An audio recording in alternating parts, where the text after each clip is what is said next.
Well, the G1 Climax 30 is still going on. It's getting very exciting to see who's actually advancing, who doesn't, who most likely can reach. But we're going to talk all about that on Deleted WrestleZone.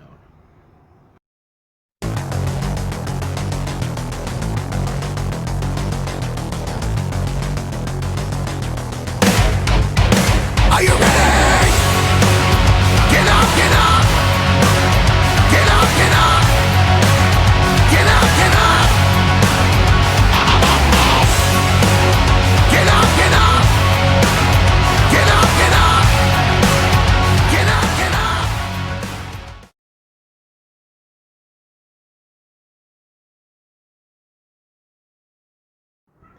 Welcome everybody for Deleted WrestleZone, all things pro wrestling from AEW, NXT, New Japan Pro Wrestling, Impact Wrestling, the National Wrestling Alliance, many promotions, wrestlers, matches, and championships. I'm your host J-Rod here. So let's just start right away with the 11th day of the G1 with the first match. So I'm going to skip the Young Lions match because right now nothing exciting happened for this one like I did in the previous episodes. So let's go with the first match. We have Yujiro Takahashi versus Tomohiro Ishii. Now, some of you may have seen or heard that I've been mentioning. Yujiro has been so far no wins so far. He's been losing a lot of the matches. So, however, we have Tomohiro Ishii. He somehow started very in the bottom, but somehow he was able to gain some points. But he did show it a bit of toughness. Even Yujiro was able to hold his own against a guy like Tomohiro Ishii, who does take a punch. You know, unlike what happened with when he either with Tomohiro Ishii faces Minoru Suzuki or those type of guys. But yeah, but however, Tomohiro Ishii actually won his match, so he gains 2 points, while Yujiro remain at 0. I feel sorry. I'm sorry, Tokyo Pimp, but why you keep losing? So anyway, next match we have Jeff Cobb versus Kazuchika Okada. Now this is one of those matches you know you gotta miss. If you guys know Jeff Cobb completely, he is a beast. You know for a fact he looks for a fight, but Okada, we know his reputation as one of the longest reigning champions in New Japan. He held that title I don't know how many times, but man, it's great. But it was a good match. I have to say it's one of those matches you know you want to watch over and over, but it was great. But the real question is, could Okada actually put away Jeff Cobb? To the answer to that question, he did. He actually put him away with the Rainmaker as always. So he advances, gets 2 more points. Jeff Cobb gets 0. Next match, we have the very interesting one, the Assassin Will Ospreay versus the King Minoru Suzuki. Now, you probably ask me, why is my expression like this? If you guys don't know, Minoru Suzuki is no joke. You don't want to mess with him. Even if you threw a punch at him, you know he's going to come after you. So Minoru Suzuki is the one guy you don't want to miss. But I was like kind of excited because I want to see how Will Ospreay will survive in a match against a guy like Minoru Suzuki. He's been dominant throughout his years, you know, but of course he likes to see his opponents punch back. That's one of those matches you know you don't want to miss. But however, somehow the guy, let's call this a David Goliath person. You got Minoru Suzuki, who's Goliath, Will Ospreay, who is David. Somehow David was able to beat Goliath. That's what happened. He was able to apply the Storm bringer to Minoru Suzuki to pick up his victory against the King himself. Now, I hate to be in Will's shoes. You know for a fact you beat Minoru Suzuki, but however, he'll never forget the loss. And trust me, that's the last thing you want. Minoru Suzuki never forgets a loss. So he won this match. Next match, we have Jay White versus Taichi. Now, this is one of those matches you have to watch. Now, Jay White is determined to win. Taichi is the kind of guy who's determined to be people to speak of. For years, he's been trying to get people to speak about him. As you all know, I did mention last year, Taichi said that if New Japan did not put him in the G1 last year, then he was going to beat up somebody, and he did. And now he's in this tournament, but the real question is, who will survive? We got two ambitious competitors who want to be at the top, but the real development, who actually will win it more. Now, I was a bit biased because Taichi in the entire tournament has been progressing more on his earlier time in the tournament. But however, so did Jay White. It's the same thing. But which one of these two was going to win this one? And the answer to that question, I'm going to say it, is Jay White. I was so happy because it proved Jay White can still be dominant. But does Taichi has what it takes to win the tournament? I don't know, because normally we have seen him as a junior heavyweight competitor if you followed his history. But yeah, so Jay White wins this match. Now, the next match, the main event for the A block, we have Shingo Takagi versus the Golden Star, Kota Ibushi. This was one of those matches. It was so intense and brutal. You got Kota Ibushi, an amazing striker. You don't know what this guy is going to do, but he did it. But however, wasn't enough to face a guy like Shingo Takagi. If you guys know Shingo's history, he came out as a junior heavyweight, but about a year ago, he made the transition from junior heavyweight to heavyweight. That is something that doesn't happen overnight, but it did. But you cannot underestimate the power of Shingo Takagi, how he's able to take out tougher competitors. I'm talking about guys like Tomohiro Ishii, Hiroki Goto, who else? Minoru Suzuki. These are guys that he faced, but guys like Kota Ibushi, he seems like the kind that he's up for a challenge, no matter how hard you hit him back. And I was practically rooting for Kota Ibushi. I've always been an Ibushi fan, But however, it did not go exactly like I thought. So the winner for this one turned out to be Shingo Takagi. So I'm like, I can't believe it. But it was good. I give this match a lot of props on this one. So that is in right now for the A block. Let's go with the B block.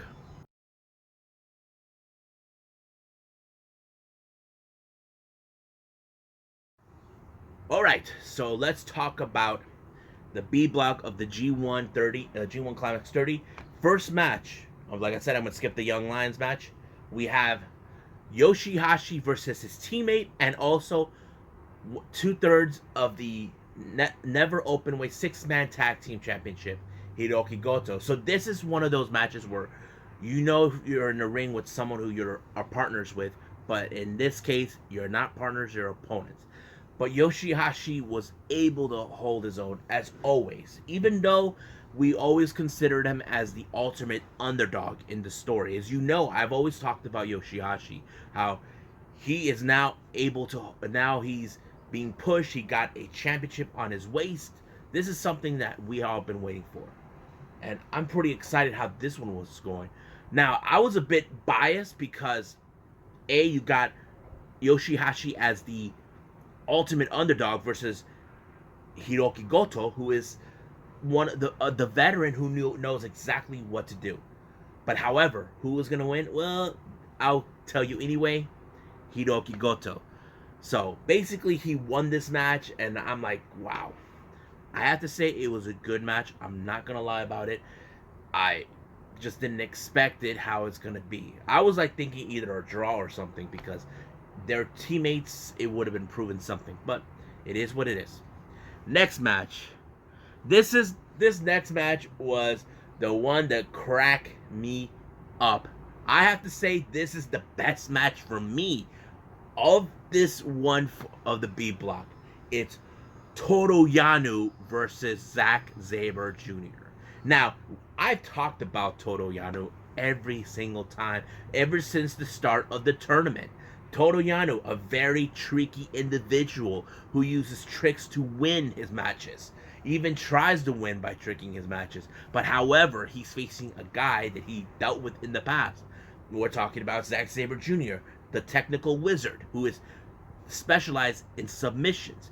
But Zack Sabre Jr. was no dummy. He knew right from the start, you cannot trust Tomohiro Ishii.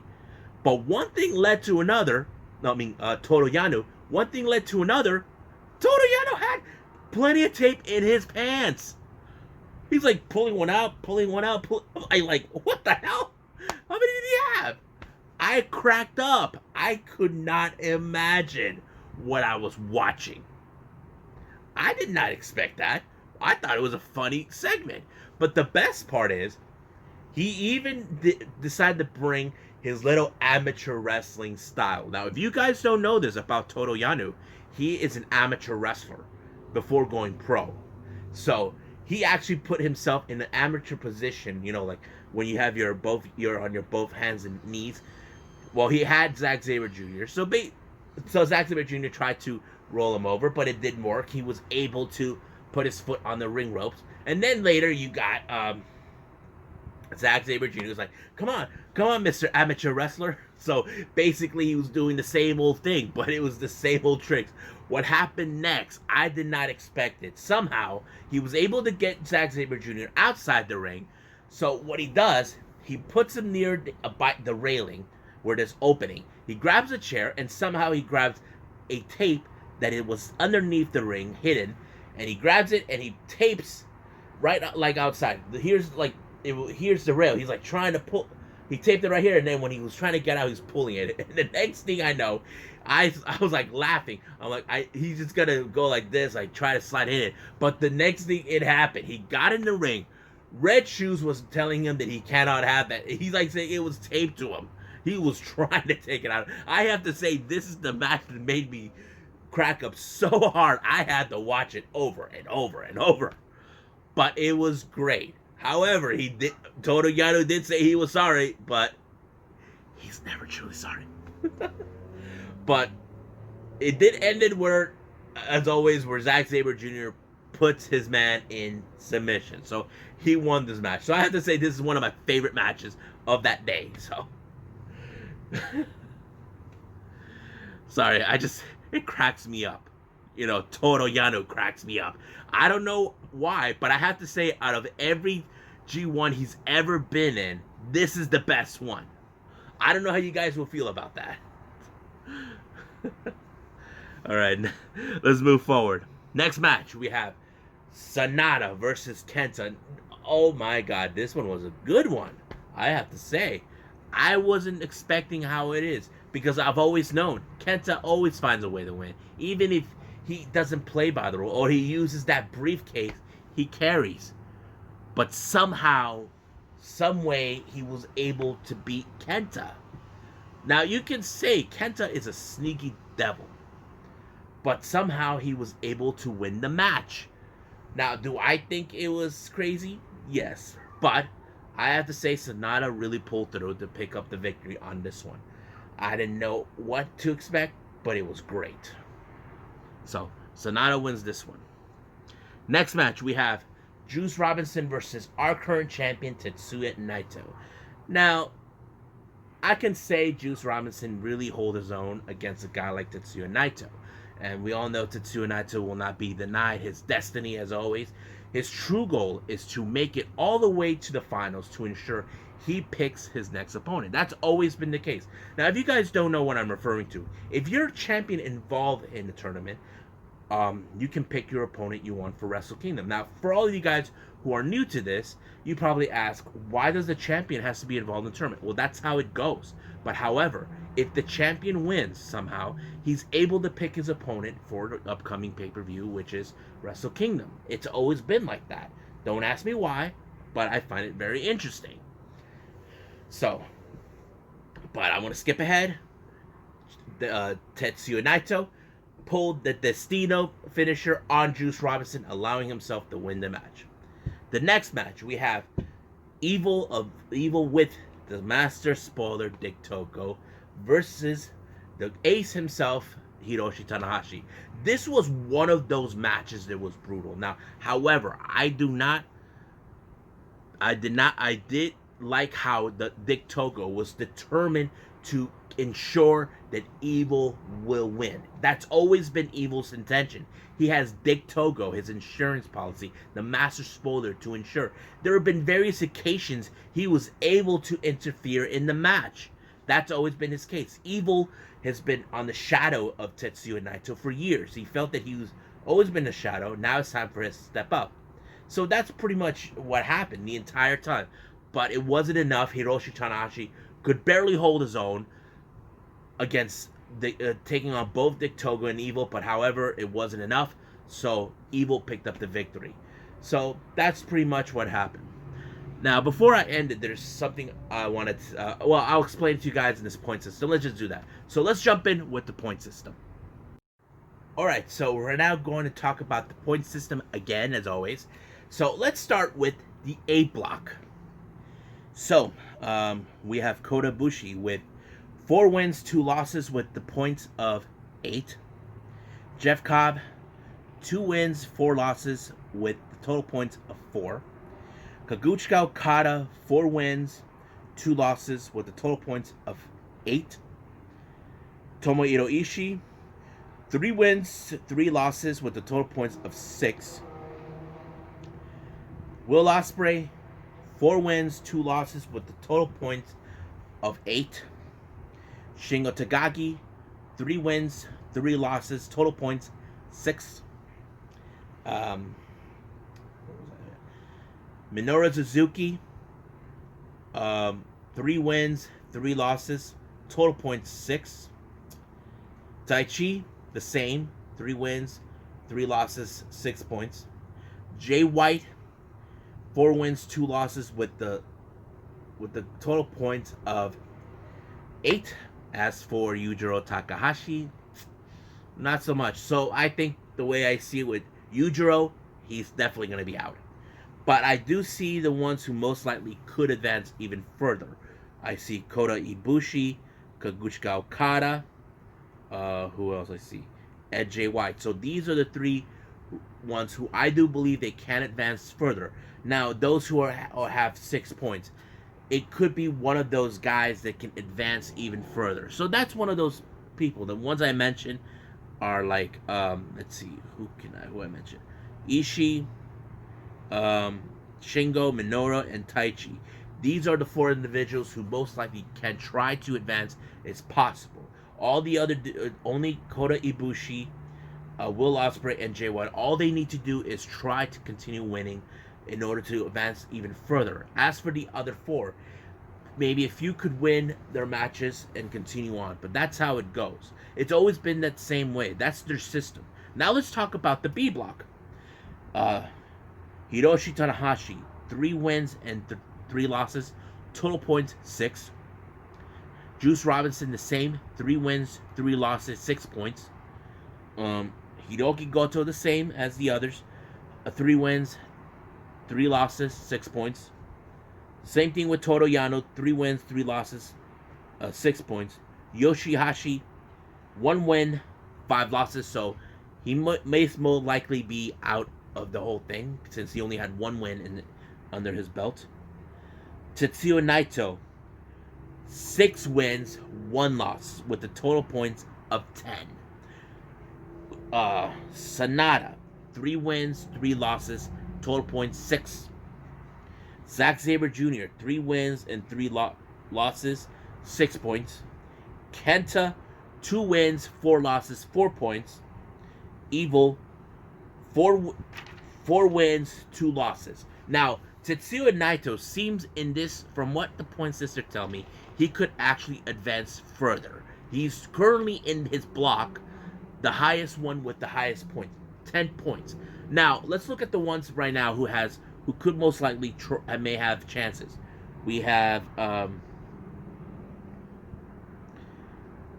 we got Juice, Tanahashi, Juice, Hiroki Goto, Toru Yano, Sanada, and Zack Sabre Jr., each of these guys have 6 points. So some of these guys most likely can't.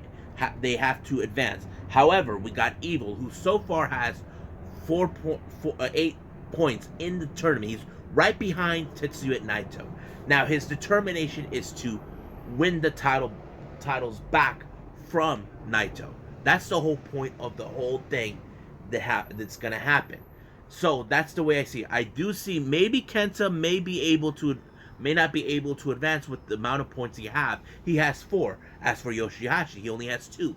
So I feel Yoshihashi could be out of the tournament very soon. As for Kenta, well, that depends if he can advance even further. It's always been like that. So it's kind of complicated if you look at the point system, because unlike the tournaments in the US, it's a little different out here. Us in the US, it's all about eliminations. Theirs, it's just the point system. So if you guys find it very confusing, yes, it is confusing, it's very tricky, but you got to pay attention clearly when you follow the point system. It's very difficult. I know some of you guys think, J-Rod, you're putting too much into this. Yes, I do. But that's my way of trying to interpret this for all of you. Because if you don't understand how things are done over there, then why are you watching New Japan in the first place? You know, because in your minds you think, wait a minute, it's supposed to be eliminations. Why can't they do that? Well, they could, but this is how it works.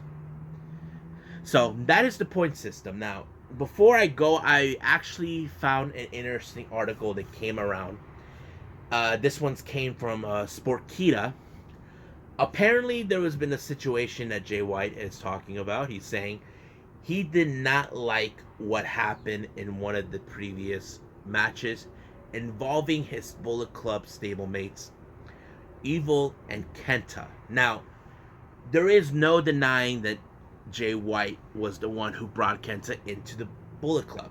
But however, he did not appreciate what Evil did. He was infuriated what he did. He was mad for what he did.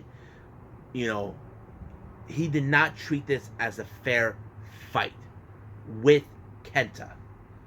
Now, could this be a possibility of a civil war amongst the Bullet Club? Now, if you guys don't know this, when the pandemic happened, majority of the Bullet Club members, who are mostly gaijins, were not there. We're talking about guys like Jay White, El Fantasmo, Bad Luck Fale, Tonga and Tama, Chase Owens, Hakileo. Who else am I missing? I think that's about it. These are the 7 Bullet Club members who are gaijins. You got guys in Japan who are Japanese who's still there. We have, let me see who we got there. We have Gedo, Yado, Kenta, Yujiro, Taiji Shimuri, now Evil, and Dick Togo. 7 wrestlers. Now, Nico did predict in the moment he believes there could be a Bullet Club civil war amongst the Gaijin Bullet Club versus Japanese Bullet Club. So that could be a possibility, because Evil, on the other hand, was placed as leader of the Bullet Club, while Jay White is nowhere to be found while he's stuck in New Zealand due to the travel restrictions. So I don't know exactly how this is going to play out, but it's going to be interesting because Evil is determined to win. Kenta, he wants to win, but right now he's not doing so well in the tournament with 2 wins and 4 losses. But that's pretty much it, what's going to happen. So I hope you guys enjoyed this episode. Like I said, I will continue more with the G1 in the upcoming weeks. We're going to see who's going to advance and who doesn't. So I must bid all of you adieu. But before I go, I will say there will be another video released soon. We're talking about the Wednesday Night War. So I must bid all of you adieu. So goodbye. Mwah. And have a nice day. Bang.